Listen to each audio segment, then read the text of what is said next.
جہاد اسلام کی روح ہے۔ نبی مکرم نور مجسم صلی اللہ تعالیٰ علیہ وآلہ وسلم نے ارشاد فرمایا الجہاد معدن، جہاد قیامت تک جاری رہے گا۔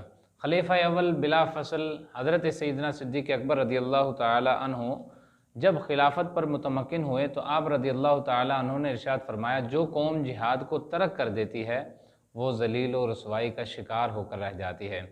مجاہدین کے فضائل اور مناقب میں قرآن پاک کی درجنوں آیات اس پر شاہد ہیں۔ یاد رکھیے جہاد کا مقصد فساد بپا کرنا نہیں بلکہ جہاد کا مقصد رد الفساد ہے، فتنہ ختم ہو جائے تاکہ لوگ امن اور سکون اور آشتی کی زندگی بسر کر سکیں۔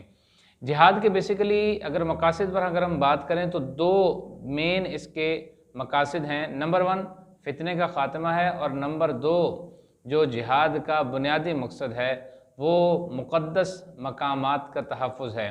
انہی دو مقاصد کو رب کریم قرآن پاک میں ذکر فرماتا ہے۔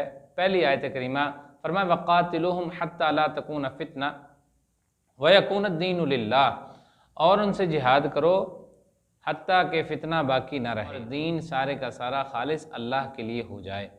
دوسرا جو مقصد ہے مقامات مقدسہ کا تحفظ، اس کے بارے میں بھی قرآن پاک کی آیت ناطق ہے وَلَوْلَا دَفْعُ اللَّهِ النَّاسَ بَعْضَهُم بِبَعْضٍ لَهُدِّمَتْ صَوَامِعُ وَبِيَعٌ وَصَلَوَاتٌ وَمَسَاجِدُ يُذْكَرُ فِيهَا اسْمُ اللَّهِ، فرمایا کہ اگر اللہ تبارک و تعالیٰ بعض لوگوں کو بعض سے لڑنے سے منع نہ فرماتا تو پھر ضرور بے ضرور چرچ، گرجا گھر، مساجد یا راہبوں کے عبادت خانے ضرور تباہ کر دیے جاتے، اور یہ خالق کائنات کا فضل ہے کہ ایسا اس نے نہیں ہونے دیا۔ جب جہاد چھوٹتا ہے تو یہ دونوں مقاصد پس پردہ چلے جاتے ہیں اور فتنہ بپا ہونے لگتا ہے، مقامات مقدسہ کا تحفظ خطرے میں پڑ جاتا ہے۔ ماضی قریب میں عراق میں، اسی طرح شام میں، حلب میں جو بھی مزارات مقدسہ تھے، مقامات مقدسہ تھے، ان سب کو بری طرح شہید کیا گیا۔ یہ کس وجہ سے ہوا؟ اسلام میں جہاد کو پس پشت ڈال دیا گیا ہے۔ اللہ اکبر۔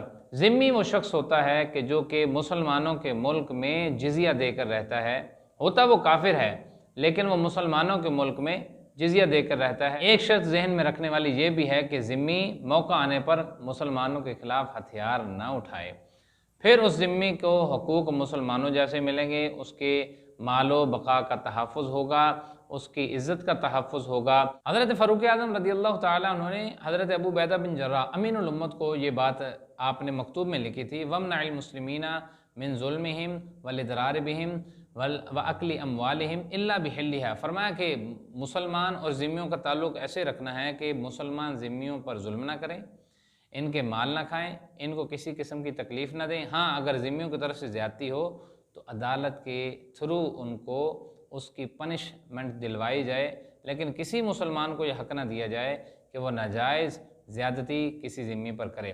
فقہ حنفی بہت ہی زیادہ معتبر ترین فقہ ہے، کو علامہ علاؤ الدین حسکفی رحمۃ اللہ تعالی علیہ لکھتے ہیں اگر کوئی مسلمان کسی ذمہ کا مال تلف کر دیتا ہے، مثال کے طور پر اس کی کوئی شراب کی دکان ہے، اس کو تلف کر دیتا ہے، یا خنزیر کا کاروبار ہے اس کو تلف کر دیتا ہے، تو مسلمان پر پینلٹی یعنی ضمان دینی لازم ہوتی ہے۔ رسول اللہ صلی اللہ تعالیٰ علیہ وآلہ وسلم نے ارشاد فرمایا، قیامت کا منظر آپ ذکر کرتے ہیں، ارشاد فرماتے ہیں الا من ظلم، آپ مسلمانوں کو خبردار بھی کرتے ہیں، ارشاد فرماتے ہیں الا من ظلم او انتقص او کلفہ فوق طاقتہ او اخذ منہ شیئا بغیر طیب نفس فانا حجیجہ یوم القیامہ۔ میرے محبوب کریم صلی اللہ علیہ وسلم رحمت للعالمین ہیں، تمام جہانوں کے لیے رحمت ہیں۔ آپ صلی اللہ علیہ وسلم کافروں کے لیے بھی رحمت ہیں۔ آپ علیہ السلام نے ارشاد فرمایا یاد رکھو اگر کسی شخص نے ذمہ پر ظلم کیا یا اس کا کوئی مال میں کمی کر دی یا اس کی جزا اس کو پوری نہ دی یا معاہدہ کر کے اس کو توڑ دیا بغیر کسی وجہ کے، یا پھر ایسا کیا کہ اس پر اس کی طاقت کے مطابق نہیں بلکہ طاقت سے زیادہ بوجھ ڈالا یا اس سے کوئی کسی قسم کی زیادتی جائز رکھی، فانا حجیجہ یوم القیامہ، نبی علیہ السلام نے ارشاد فرمایا میں اس ذمہ کی طرف سے وکیل ہوں گا، میں اس ذمہ کی طرف سے جھگڑا کروں گا اور اس کا حق اس کو دلوا کر رہوں گا۔ اللہ اکبر۔ یہ شان ہے نبی علیہ السلام کی۔ آج یہ تاثر کیسے دیا جا سکتا ہے کہ مسلمان کسی کافر کے ساتھ زیادتی کرے گا یا مسلمان جہاد کے ذریعے سے اپنا مذہب تھونسنا چاہتا ہے یا زبردستی کرنا چاہتا ہے؟ نہیں، ایسی کوئی بات نہیں ہے۔ حضرت فاروق اعظم رضی اللہ تعالیٰ عنہ جن کا دور دورہ خلافت کا پورے چہار دانگ عالم میں پھیلا ہوا ہے، آپ رضی اللہ تعالیٰ عنہ کے پاس مال لایا گیا جو کہ ذمیوں سے ٹیکس جمع کیا گیا تھا۔ آپ رضی اللہ تعالیٰ عنہ نے اپنے ماتحت لوگوں کو پوچھا کہ کیا تم نے ذمیوں پر زیادتی تو نہیں کی، کیا ان کا مال ناحق تو نہیں لے آئے؟ تو جواب دیا گیا کہ نہیں حضور والا، ایسی کوئی بات نہیں ہے، ہم آپ کے تربیت یافتہ ہیں تو ہم کیسے یہ جائز رکھ سکتے ہیں۔ حضرت فاروق اعظم رضی اللہ تعالیٰ عنہ نے اللہ کا شکر ادا کیا، الحمدللہ الذی لم یجعل ذلک علی یدی ولا فی سلطانی، فرمایا کہ اللہ کا شکر ہے، اللہ کی کروڑ بار حمد ہے کہ جس نے میری خلافت میں ایسا کوئی کام نہیں ہونے دیا اور میرے ہاتھ پر ان کا ناجائز مال نہیں آیا۔ ہاں اگر کافر یہ تمنا رکھتا ہے کہ مجھے مسلمان سے کوئی ضرر نہ پہنچے تو پھر مسلمان بھی یہ تمنا رکھتا ہے کہ مجھے کافر کی طرف سے گزند نہ پہنچے، ٹارچر نہ کیا جائے، کسی طرح کے برے بیڈ کمنٹس کا سامنا نہ کرنا پڑے، یا اسلام کو جہاد والا یا تلوار والا مذہب شو نہ کیا جائے۔ یاد رکھیے، شروع والی لائن پھر رپیٹ کرتا ہوں کہ اسلام صرف اور صرف امن اور آشتی کا مذہب ہے، تلوار صرف فساد کو ختم کرنے کے لیے اٹھائی جاتی ہے۔